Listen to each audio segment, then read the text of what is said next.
All right. Good afternoon to those based in the East Coast.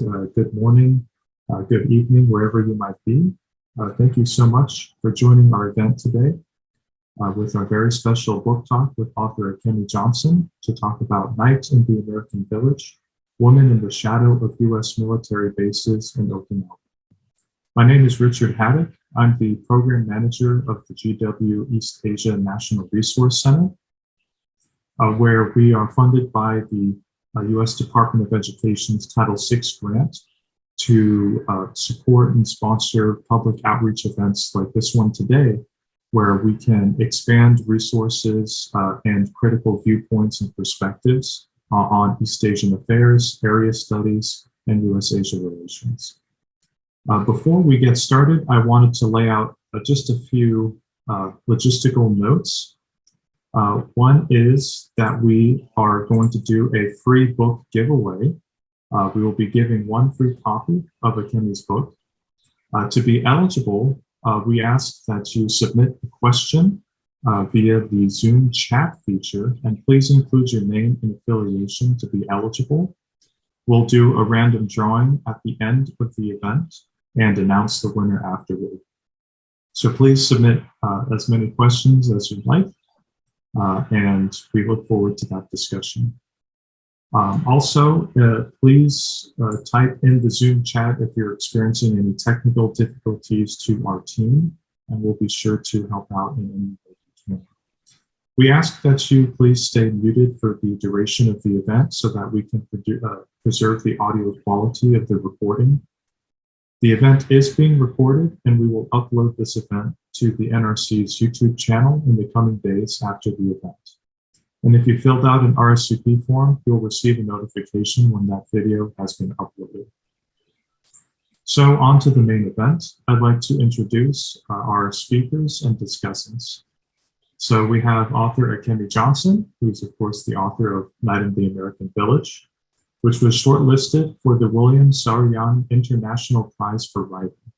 A former Fulbright scholar to Japan, Akemi has written for The Nation, The Washington Post, NPR's All Things Considered, and Code Switch, and other publications. A graduate of the Iowa Writers Workshop and Brown University, Akemi has taught writing at the George Washington University, the University of Hawaii at Manoa, and the University of Iowa. For our discussant, we have Professor Steve Rabson, who's Professor Emeritus of East Asian Studies at Brown University. He has published books and articles about Okinawa and translations of Okinawan literature.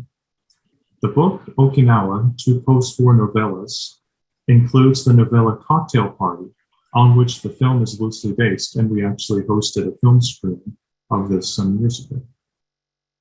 For our moderator, we have Kuniko Ashizawa, who teaches international relations and serves as Japan Coordinator of Asian Studies Research Council at the School of International Service at American University. Kuniko also teaches courses at the George Washington University, including Women in Asia, and has been closely following this issue and political and international relations of East Asia for some time. So we really have a very rich dialogue ahead of us.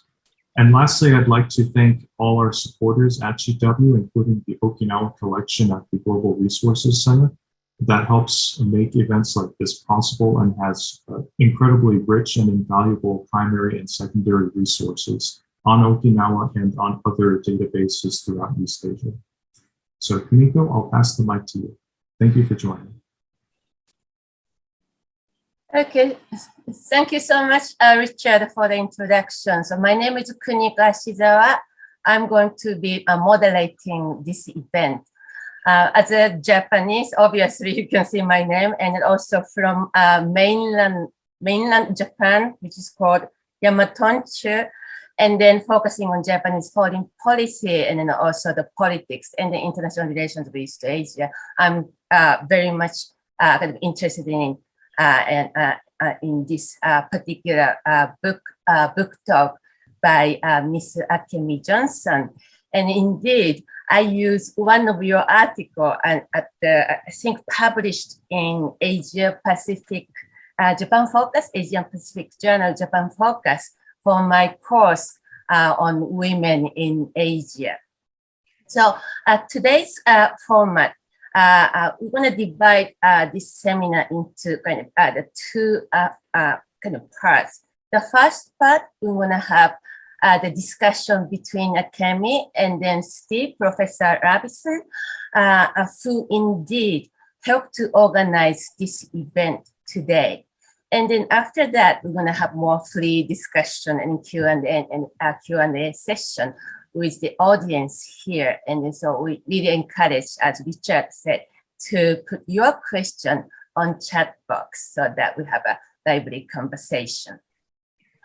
I'm going to really be short because I think it's really important to give more time for Akemi. So I would like to pass on Steve for his kind of initial remarks, particularly the reason he organized this event, which kind of coincide with this important year, the 50 years anniversary of Japan's reversion, Okinawa's reversion to Japan.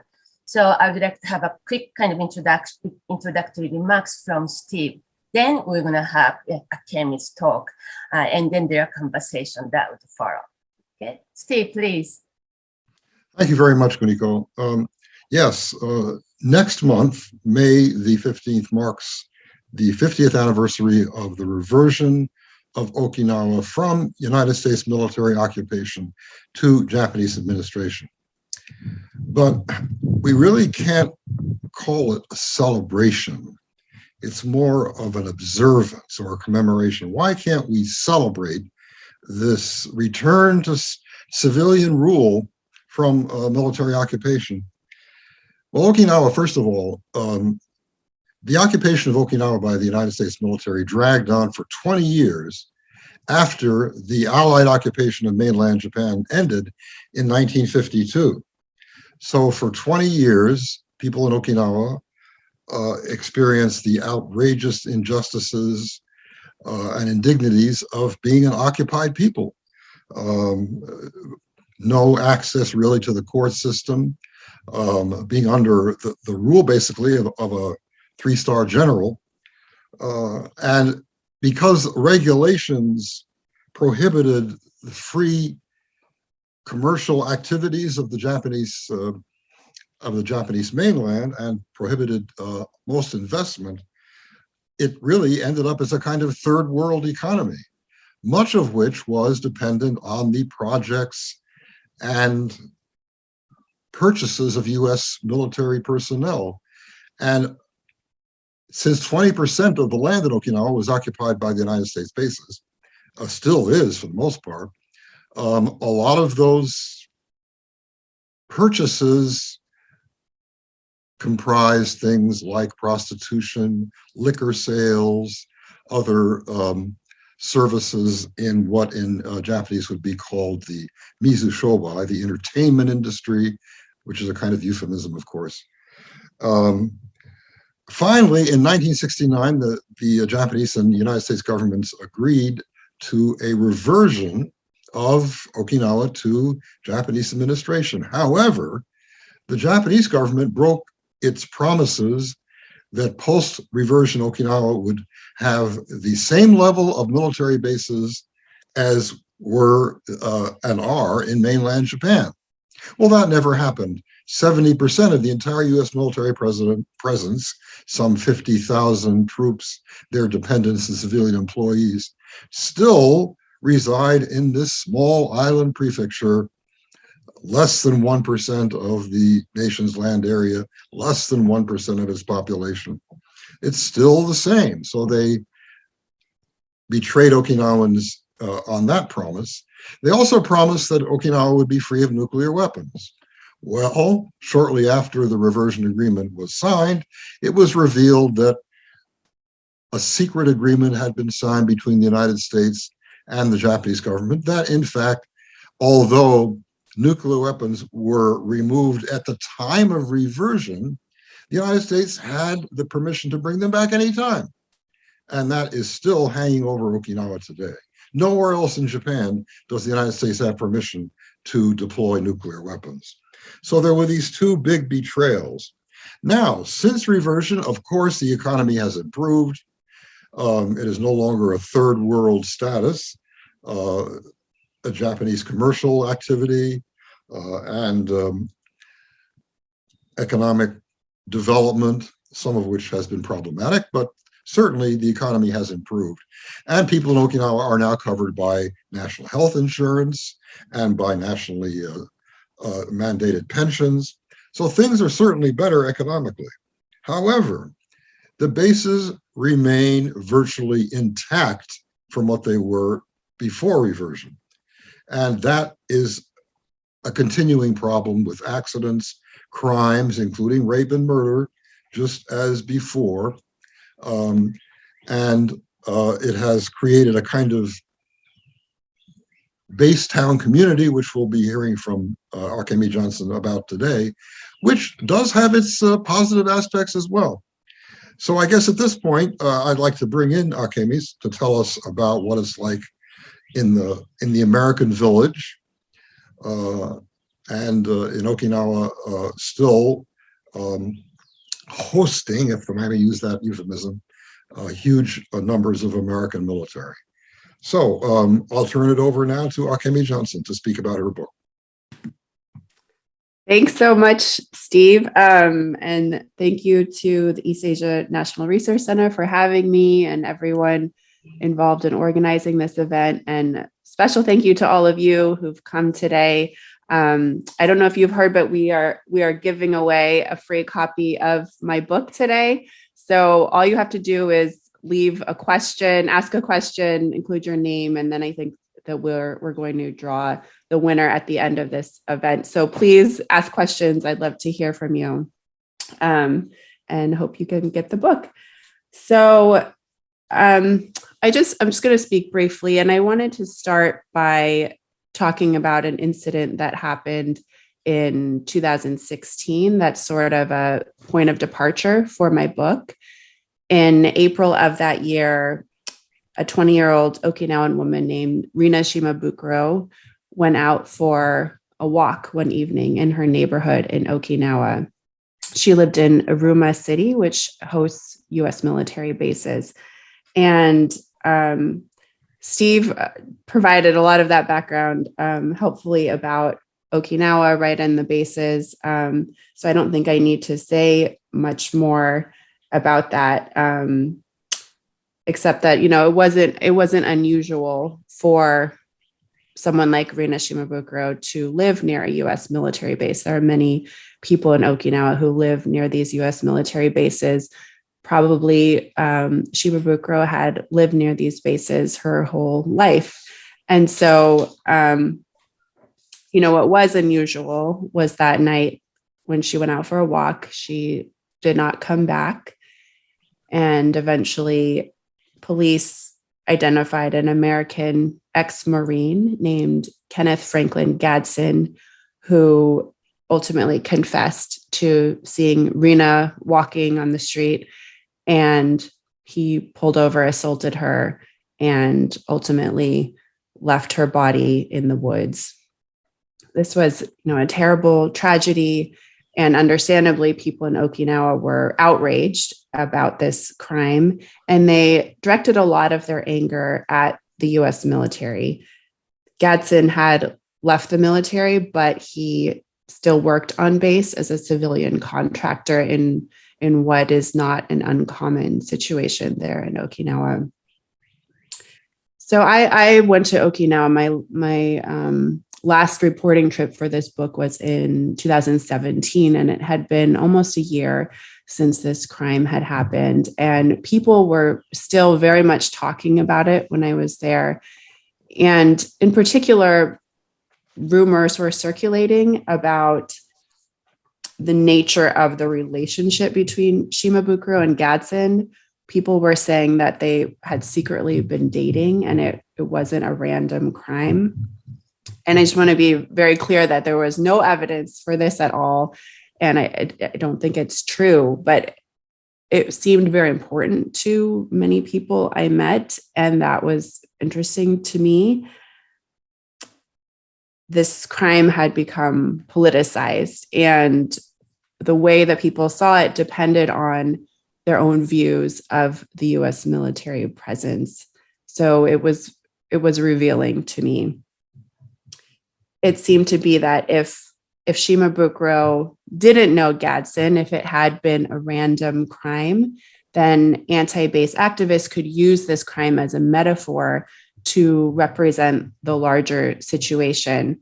So the US military in Okinawa, and in that metaphor, Shimabukuro would become, Okinawa, this innocent victim of militarization, and the perpetrator becomes, the US and Japanese governments that put the bases there. And it's this kind of easy metaphor that people can understand right away. And it often happens with crimes like this.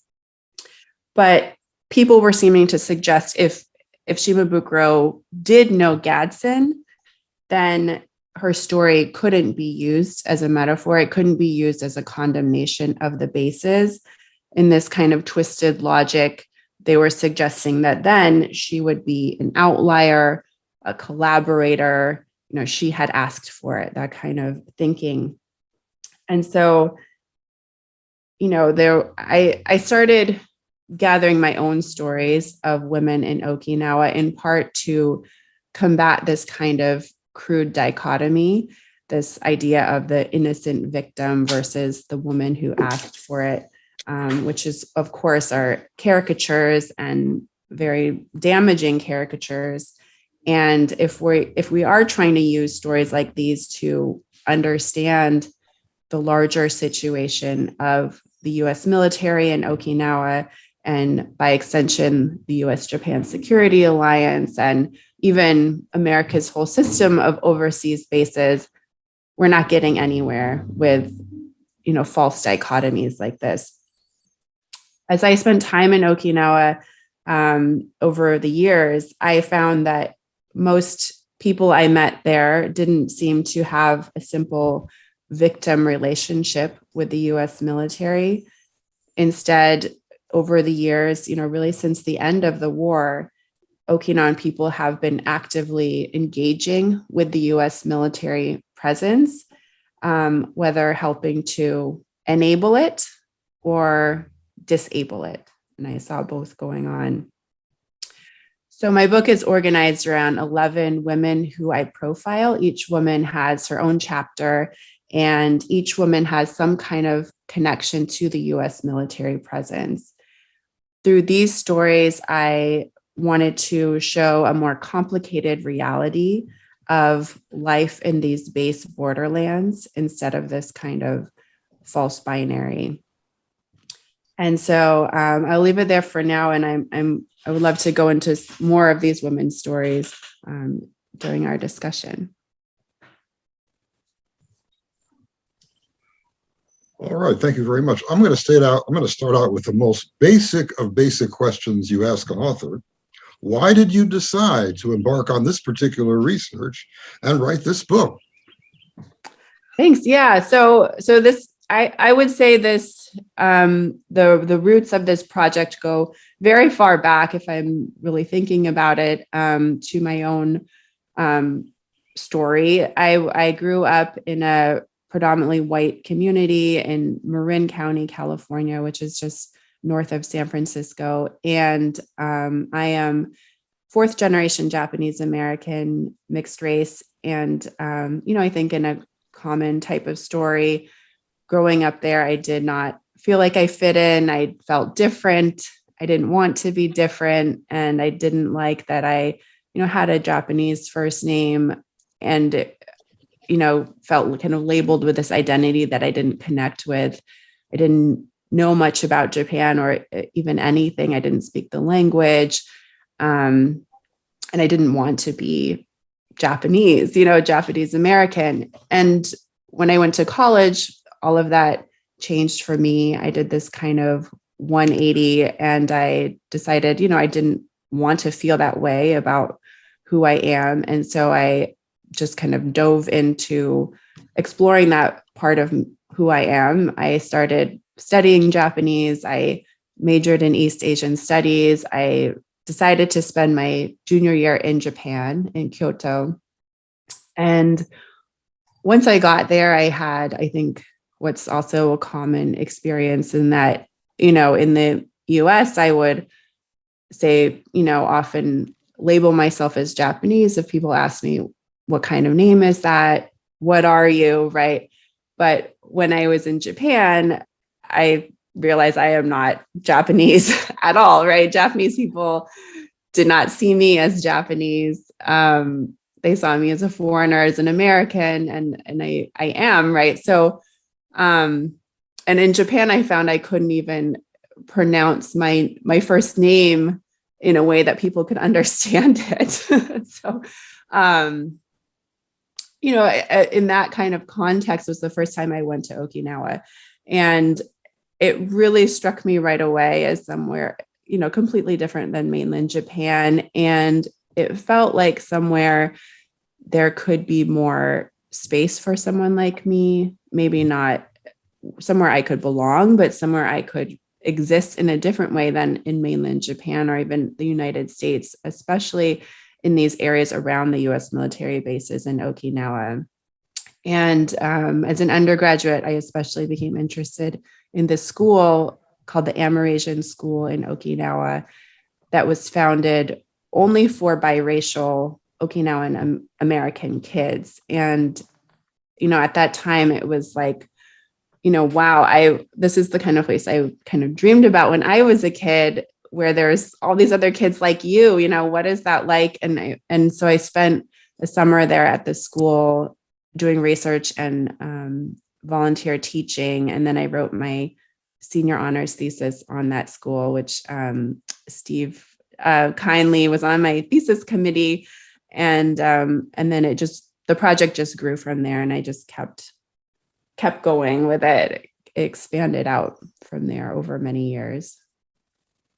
Yes, well, you've described some of the misunderstandings you encountered in Japan from your perspective.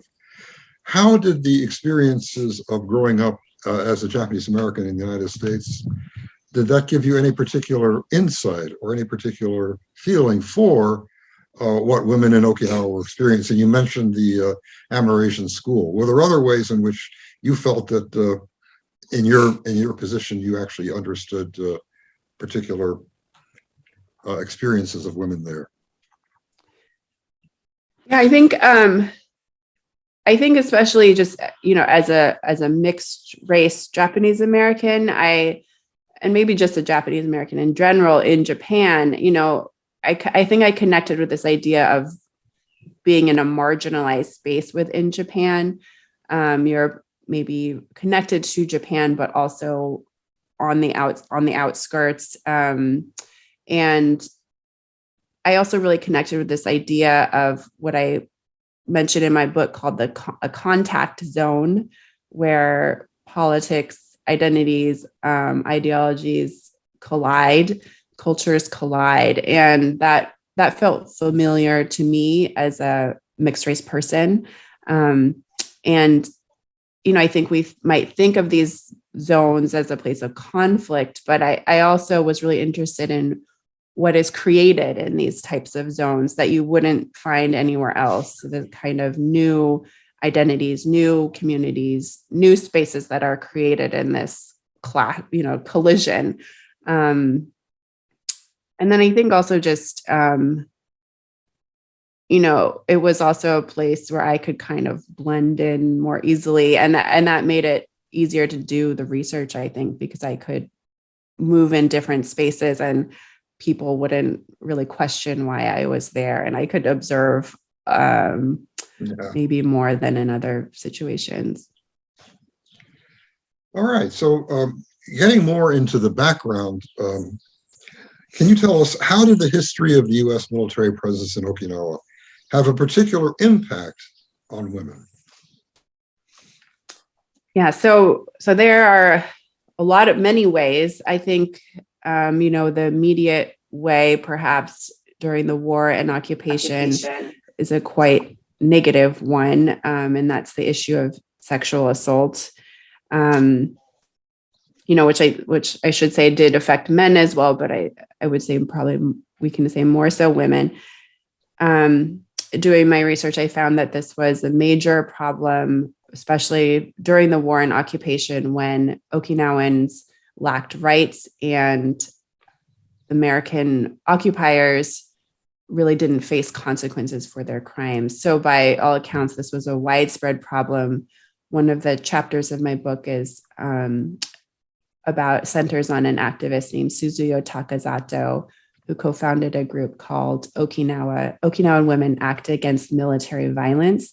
And one thing Takazato and her group was doing was trying to put together a list of every single instance of sexual violence since the end of the war. And so they were going through newspaper articles, police reports, oral histories, to try to, document each case. And they gave me a copy of this list, and it was just, it's just very horrifying to read through and really get a sense of how pervasive this problem was and how often, these weren't reported or nobody, there were no consequences for these actions. Some of these victims were sex workers, and that's another way that the U.S. military had an impact on women early on. That I think Steve kind of mentioned this, but after the war, during the occupation, there was widespread poverty in Okinawa. A lot of men had been killed in the battle. A lot of people's farmland had been taken by the U.S. military to build bases. And so for many women, that they had to turn to sex work to support themselves and their families. And the U.S. military and Okinawan leaders too allowed or even encouraged this type of work at that time. So that was a very widespread occupation after the war. Other women worked on base as domestic work, administrative work, and those types of jobs. And then there are the many women who were dating and marrying U.S. service members too after the war. So there's really this a large variety of ways there's been an impact. Did the impact of the American military presence on women change after what we're commemorating today, the reversion of Okinawa to Japanese administration? Was there a change in the conditions there?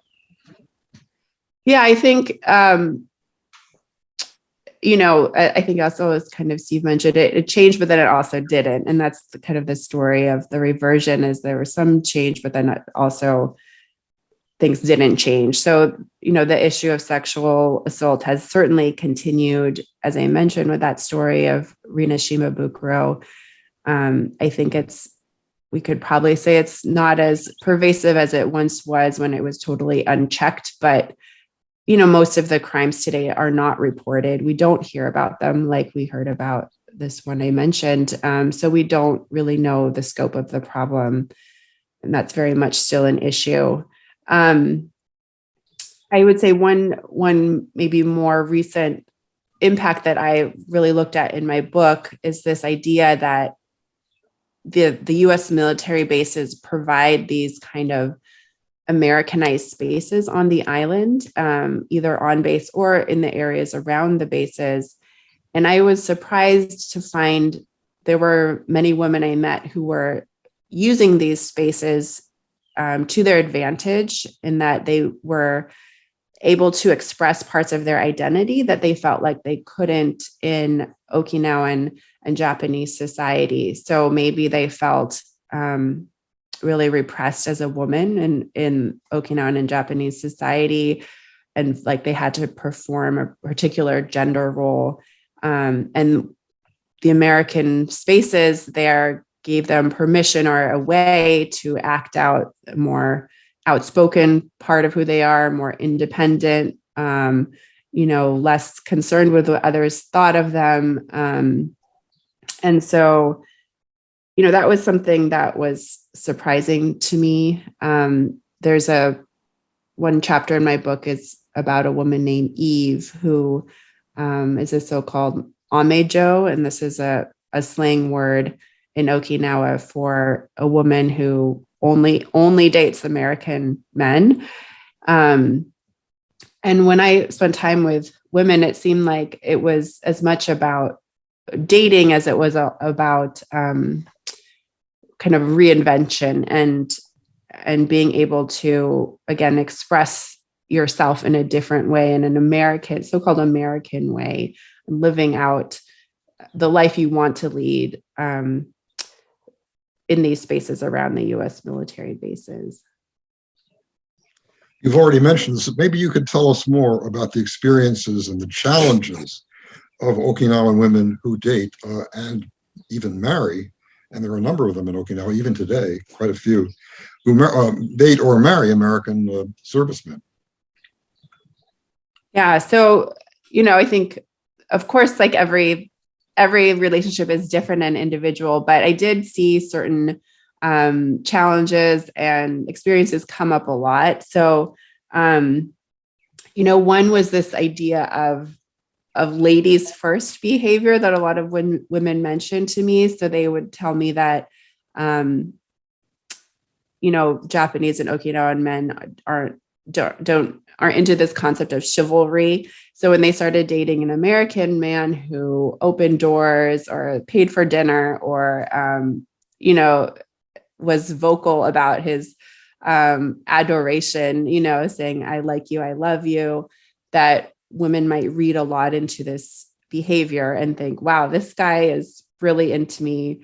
This really means something. We're in love. And maybe to the man, it didn't mean that much. And then the woman would be even more shocked when suddenly he said, hey, guess what? I'm leaving tomorrow. I'm getting shipped to somewhere else, with the military.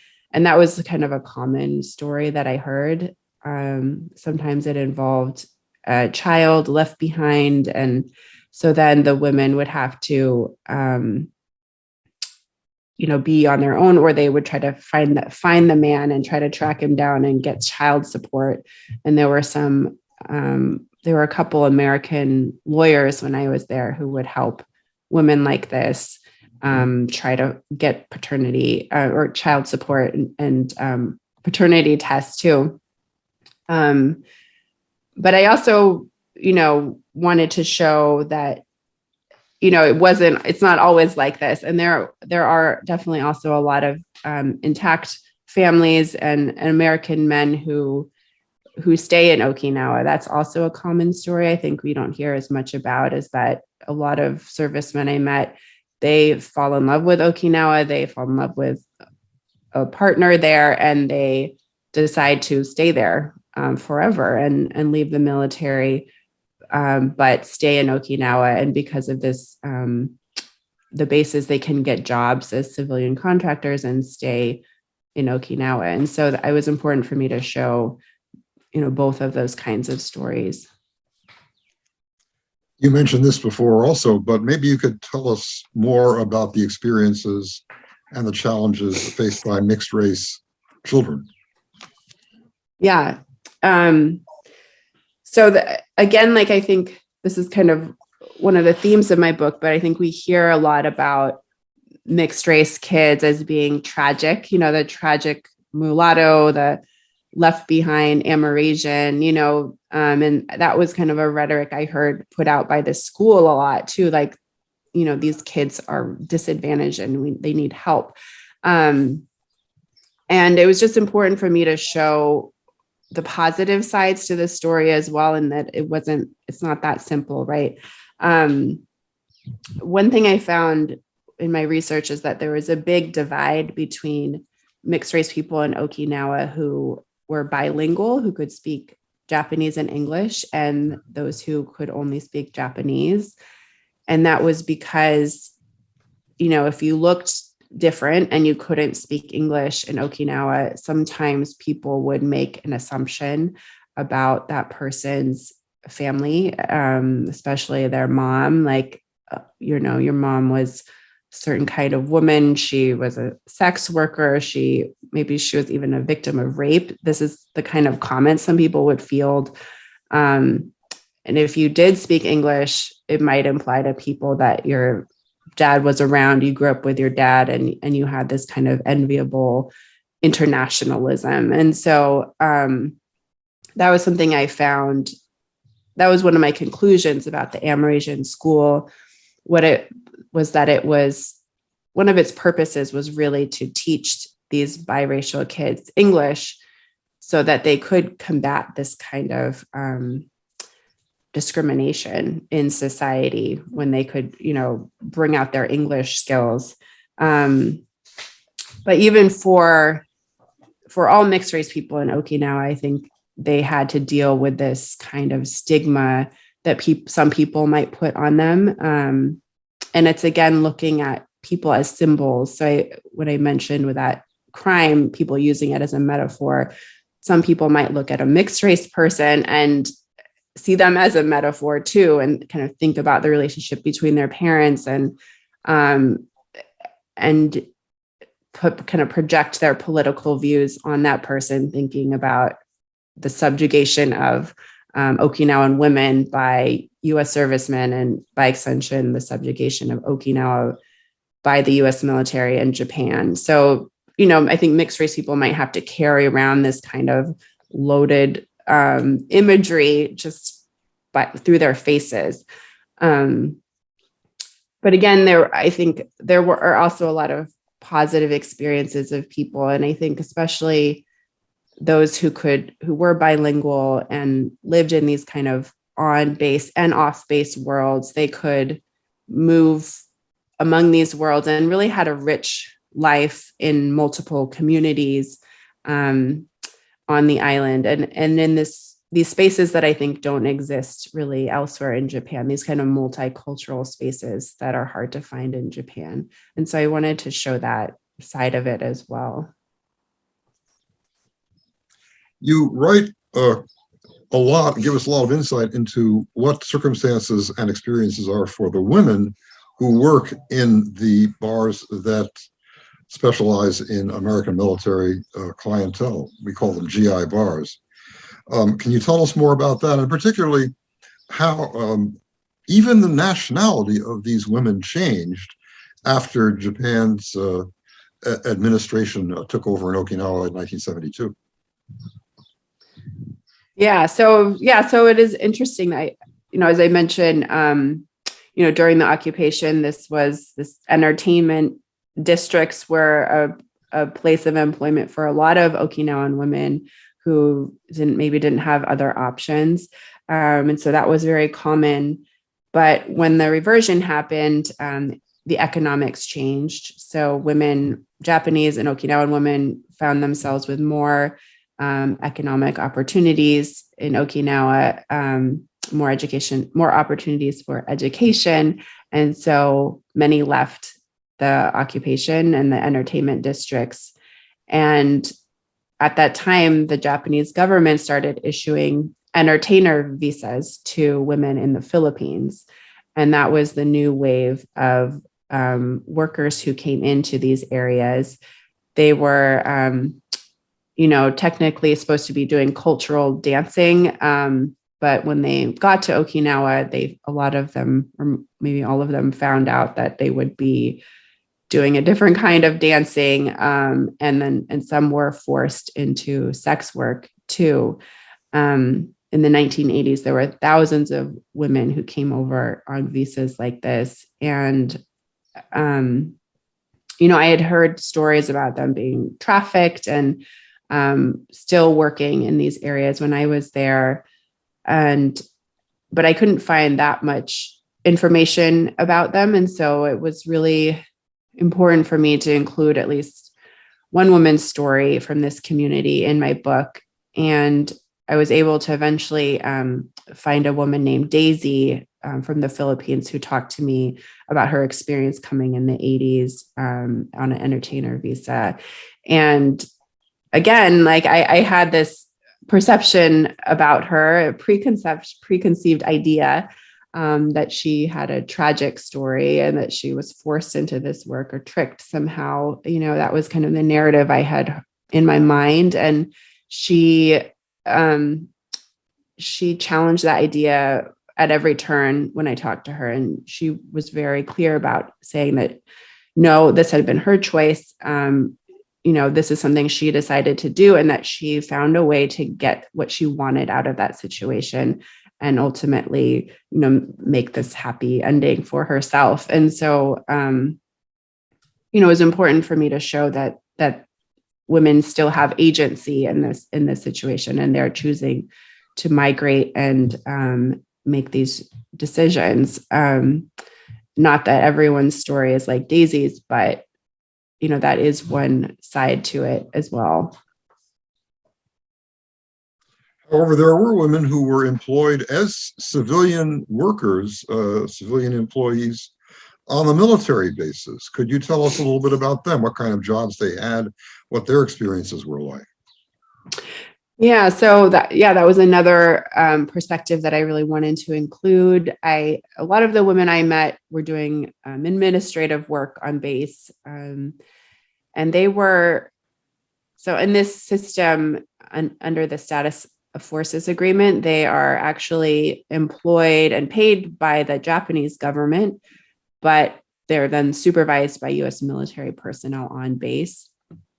And the woman I profile in the book who worked on base was named Kiki, and she was from Naha and hadn't really had much connection to the U.S. military bases, but she had studied English in the States. And so when she was going through a divorce and she had 4 kids and she needed a way to support herself, she kind of heard about these jobs on base and was able to get one. And for her, it was perfect for her. She loved it. She said that when she was younger, she had worked for the prefectural government and felt like it was a very sexist workplace where she had been expected to, you know, make tea for her male coworkers, do errands for them. And so she felt like working on base was more equitable and less stressful than a Japanese or Okinawan workplace. And she really loved her job. And she had gone beyond her job to start this free weekly English discussion group on base, where she invited Okinawans to come on base, which is kind of this rare event or special event to meet with Marines and just have a informal discussion to practice English. And it was something that she was doing to bring people together, but also because she knew it was going to improve the image of the U.S. military bases in Okinawans' minds. And so I thought that was really interesting. But other women I talked to did, you know, express some frustrations about working on base, particularly that in this system, Okinawan workers on base are, you know, might say that they're in their job for years, while the Americans are cycling in and out every few years. And so the Okinawans are the ones keeping these workplaces really going. They're the continuity that keeps it going. They're also often doing really important in translating and interpreting work, code switching among different people, you know, making everyone able to work together. So really, really valuable to the running of the bases. And yet they would be at the lowest rung of the totem pole, have the least authority, paid the least. And so there was definitely some frustration about that. One of the women you mentioned who worked on the base was a counselor, I think with the chaplain's office, maybe, to counsel couples that were having problems, American Okinawan couples. Could you talk a little bit about that? Yeah, so that woman, Ashley, she was actually an American. And so there was one chapter about, military spouses who live on base. And she was the spouse of a Marine. And she was working with this, helping run the seminar for couples who are getting married where the woman is not American. I think some were Filipino, most were Okinawan. And so these international couples, they would have to take this seminar before they got married. And I got to sit in on that. And that was really interesting and revealing, what the US military was teaching these couples and informing them and, how they saw these couples. Oh, actually, sorry. It was for anyone getting married in Okinawa. But when I went, it was mostly couples who were, many were Okinawan or Filipino women. But there were some also just, American couples getting married. As a final question, could you talk about how the experiences of Okinawan women in Okinawa with connections with the military, not just in employment, but maybe with other kinds of connections, how their experiences compared with women outside of the military circle? You speak a little bit about that in the book. How did their status in society maybe compare with women outside of the military enclave? Yeah. I think it varied, but I think one kind of common experience I saw was that, the issue of the US military presence became much more complicated for them. They might feel like there were some women I talked to who did feel like there should be a base reduction in Okinawa, and maybe their family members were against the US military presence, but these women felt like they couldn't express that part of their views. They had to remain silent on that. And they were also really scared of these activists kind of turning on them and calling them a traitor. And there were at least 2 women who described this fear of driving onto base, with their Okinawan faces and then their US military plate car, and the activists outside the base kind of, turning on them and attacking them. This was really a big fear that they had. And this kind of duality that lived inside of them, being aligned with the base, but then also being aligned with their Okinawan family and friends, and feeling this internal conflict. But there were other women like Kiki who did not have that conflict, and she had really become totally pro-base and totally aligned with the military community, and not many other Okinawans, to the point where she didn't believe the activists outside the base gates were Okinawan. She thought they were paid people from China and Korea, and she didn't think they were Okinawan. But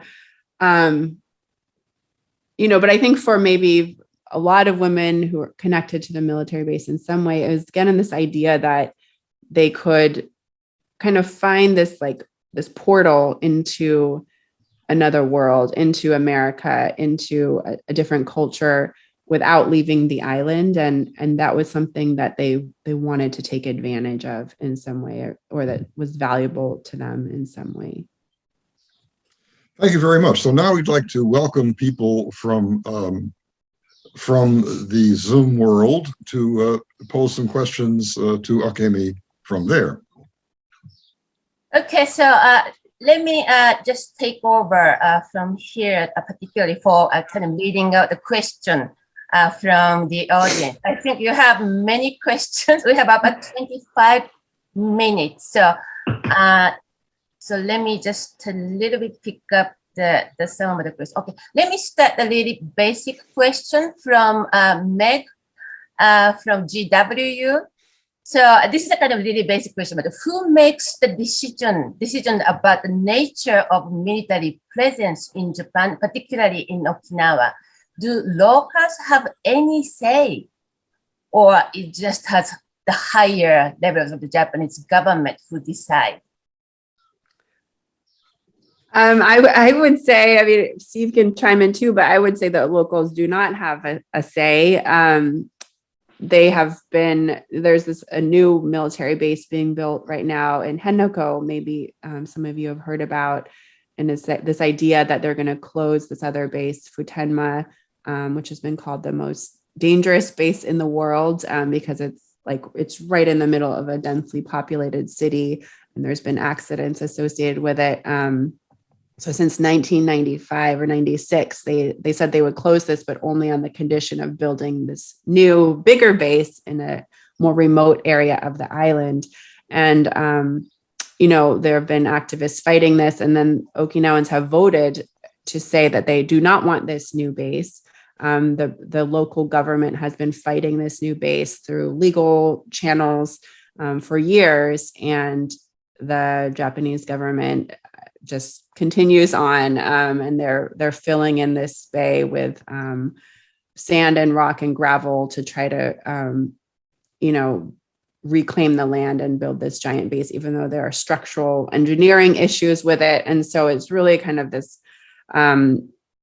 disaster, I think. But I think that just shows how Okinawans haven't been able to stop this base on their island, although they have succeeded in slowing it down, I think, and exposing it as a disaster. So I think there is some ability there.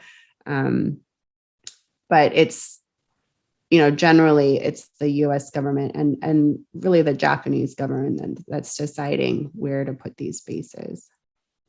Yeah, I think one of the beauty of your book is you kind of bring those personal episodes, but also you add those kind of really kind of important facts and information in such a concise manner. So it's kind of quite easy to read and to get the big picture. And then also personal episodes together from your book. So I really highly recommend anyone who have not yet read Akemi's book.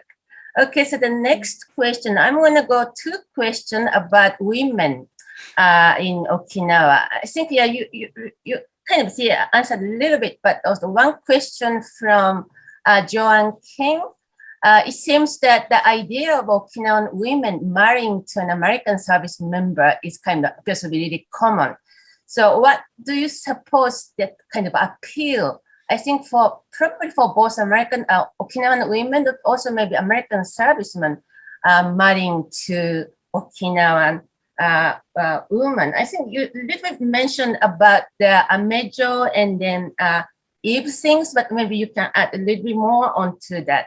And then also related to that, a question about women in Okinawa. I have two related questions about the possible impact of Me Too movement, which kind of quietly came to Japan too.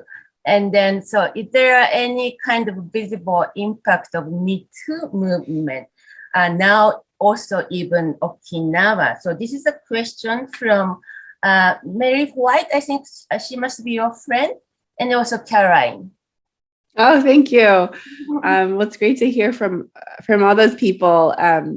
Joan King recently reached out to me on social media, and she was actually stationed, I think, with the Air Force in Okinawa, and she has written a little bit about her experience there as an Asian American service woman. So I don't know if you want to leave the link, Joan, in the chat, or other people might be interested in reading about that too. So, Joan. Yeah. So the appeal for women, Okinawan women dating U.S. servicemen, I think it's, of course, individual, but from some general ideas I saw was that, there's kind of this stereotypical, like, these men are like from Hollywood movies. These are, they would see it through the lens of Hollywood and this idealized image of who American man is. And then kind of on the flip side, there was this idea of who Okinawan and Japanese men are, that maybe they aren't as romantic or desirable or and maybe they're more sexist too. That was something people told me. So again, I don't think these are true generalizations for everyone, but that was kind of the idea that some people had in their mind. And then I think too, it was this idea that I talked about. It was just this idea of escape. So if you want to escape your own culture and society somehow, it was this way to do that. And, be someone that you felt like you couldn't be in your own community. That was a common experience I saw too. And then there was this whole racial element that I go into in the book, and that there were a lot of women who would only date American men of one race or another. And so I spend some time in the book thinking about why that is. But I think really one reason I realized is just that America is still very racist and segregated, and that in Okinawa, if you go to different bars around the bases, a lot of times they are only one race or another, and people are kind of self-segregating. So I think women would have to decide like which bar to go to and what race of man to choose, and then kind of would develop their whole identity around that idea of that race. So there was a lot going on there. I also kind of saw at this stage, there was more of a power imbalance where sometimes the woman was actually the older one with more financial resources, and then the man was younger and sometimes taking advantage of this woman's, financial resources. So that was kind of surprising to me. And then Mary White, she was my professor in Kyoto. So it's wonderful that she's here. Thank you for coming. And her question was about, can you remind me? Yeah, her question is about the Me Too movement. Oh, right. So yeah, is there any change in Okinawa, maybe thanks to this kind of new movement, starting from the US, but it does have some kind of development in Tokyo too. Yeah. So any kind of change? Yeah. I mean, unfortunately, when I was there, I was doing this research last in 2017. I did not see an effect of the Me Too movement in Okinawa. I saw that women were still very much felt like they could not speak out about these incidents. Maybe that's changed in the past 5 years. I would hope so, but from what I saw, it had not come to Okinawa. And, there were some women who eventually revealed to me that they had, been the victim of sexual assault, and they hadn't done anything or told anyone, and felt like they couldn't.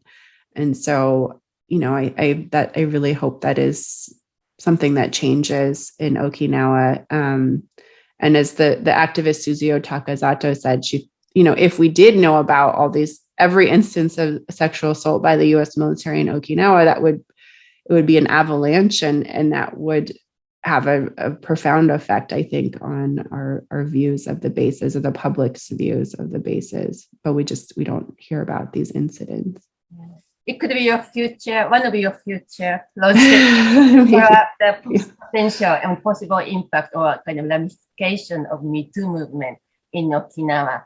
And I have two kind of more like a methodological question. We have a research student from graduate school. So the one question from, I think, Caroline, GW, MS students. So how, in terms of your conducting research, did you find that it was easier or more difficult for you to interview people in Okinawa? Are you able to address this kind of a potential bias? I think being as a Japanese American, I guess, in your methodology or analysis. So that's the one question. And then a second question, how did you find and choose the 11 women for your book? So this is a question by Kathleen. And what kind of reaction did you get when you kind of start asking for interview your interviews? Yeah.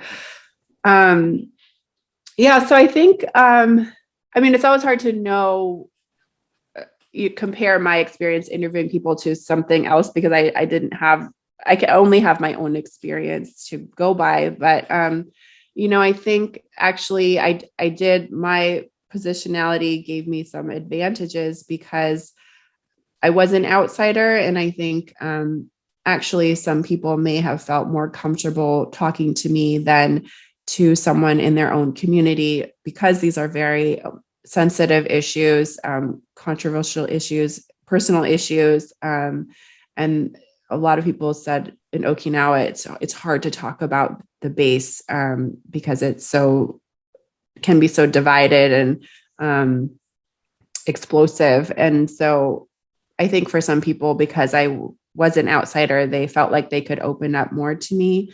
At the same time, I am of Japanese heritage, and so there's a little bit of a connection there. And so I think that helped me also, that some people, could feel more comfortable with me. And, I was connected to Japan, but also very apart from Japan. And maybe that is similar in some ways to people in Okinawa. So, I think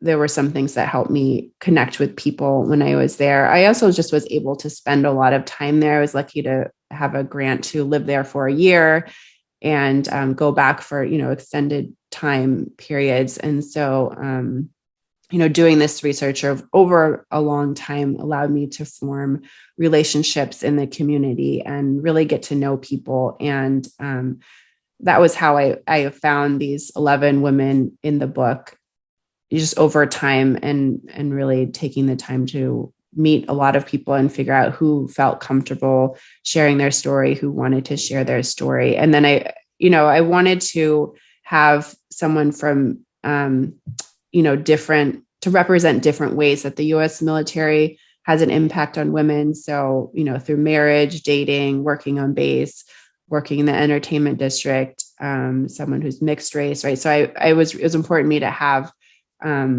someone from those different groups represented in different chapters. And so that's how I decided on those 11 women. Yeah, I believe definitely you had interviewed far more than 11 women. Yeah, yeah.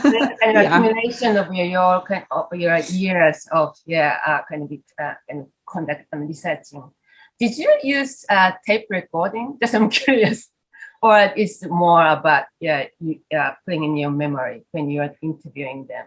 Yeah, whenever I sat down with someone, for a formal interview, I would always record if they were comfortable with it, for sure. And I spent a lot of time transcribing all those interviews. But then part of the book too is from my lived experience in Okinawa, just living, going out and about and overhearing conversations or my experiences there. So that was not recorded, and I wrote it down as best as possible. Yeah, so you need to be very quick, flexible to just to meet that kind of the situation. Okay, another question. Actually, this person, Katie, I think she's from Okinawa, and then she was surprised to talk her I think family member in Okinawa, and some of them, like her aunt, was much more upset at the Japanese government than the U.S. over the military bases issue. And then and also she runs a waste pickup business in which she and her cousin collect the trash and then recycle around the island.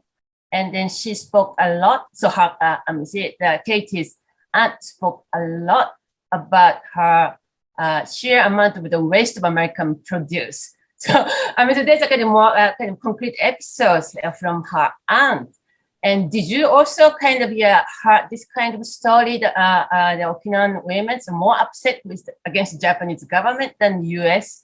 Military forces, but in the meantime, they are kind of upset about U.S. military forces waste Yeah. Okinawa. Yeah. So just if you a little bit can share your the experiences from your interview or your book to add. Yeah.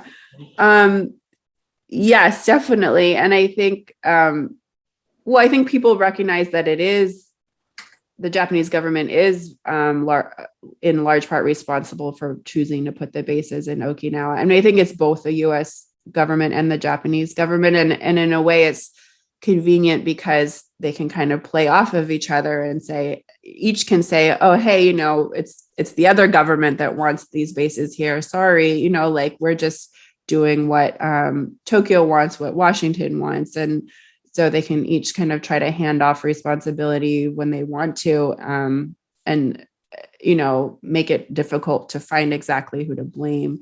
But the Japanese government is definitely involved in this. And so I think people in Okinawa recognize that and know that it's a lot of it is their decision. And they're, in terms of building this new base, they're the ones, they're on the site building it. The Japanese Coast Guard, I think, is the one patrolling the waters around this base that's being built and trying to, and having some kind of violent confrontations with activists. So I think people just rightly recognize that the Japanese government is involved in this as well. But it's also the US military.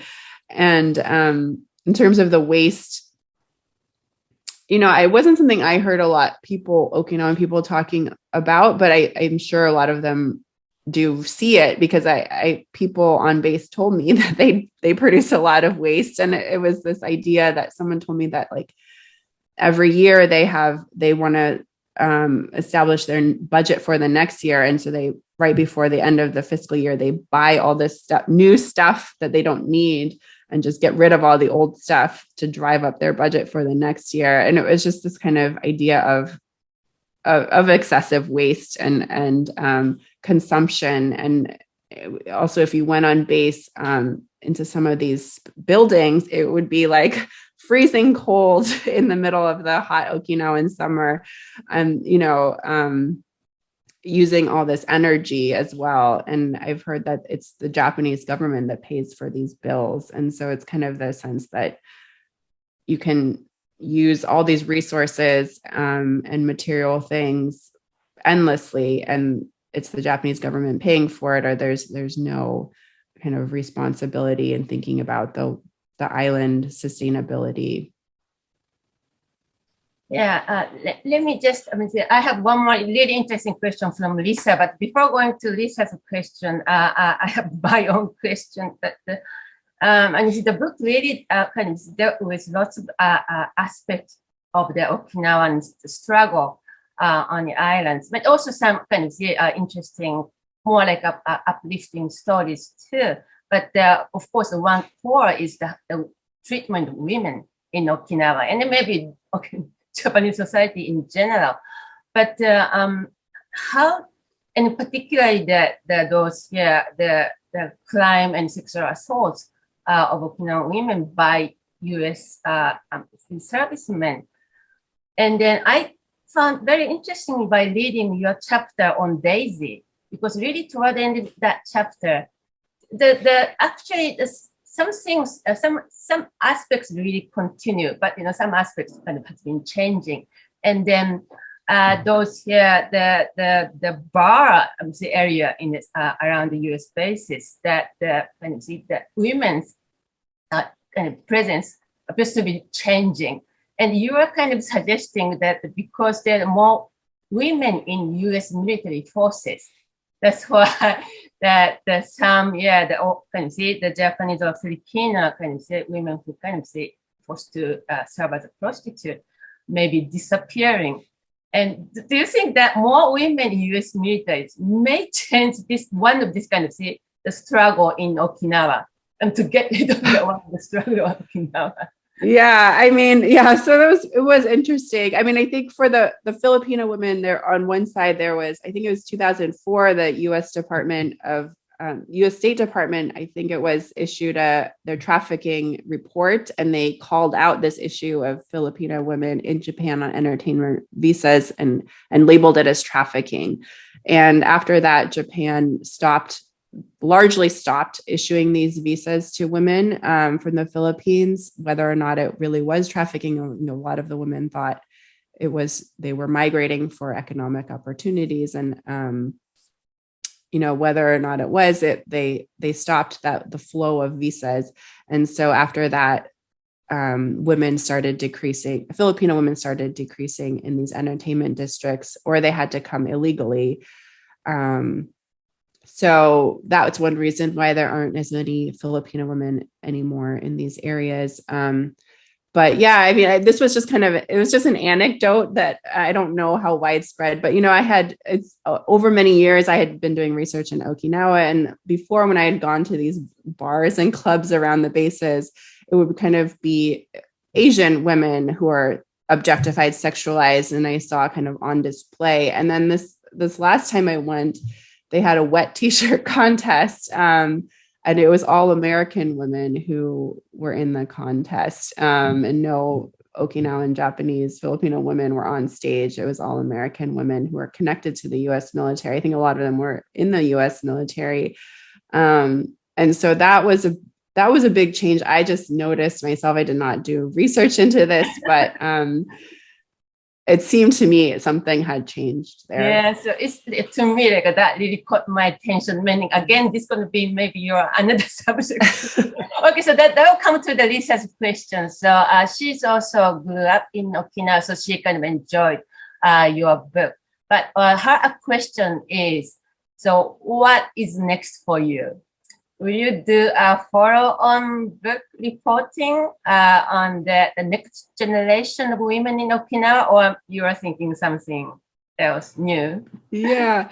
Well, I would love to keep writing about Okinawa. And I think, as you said, there's so much more there.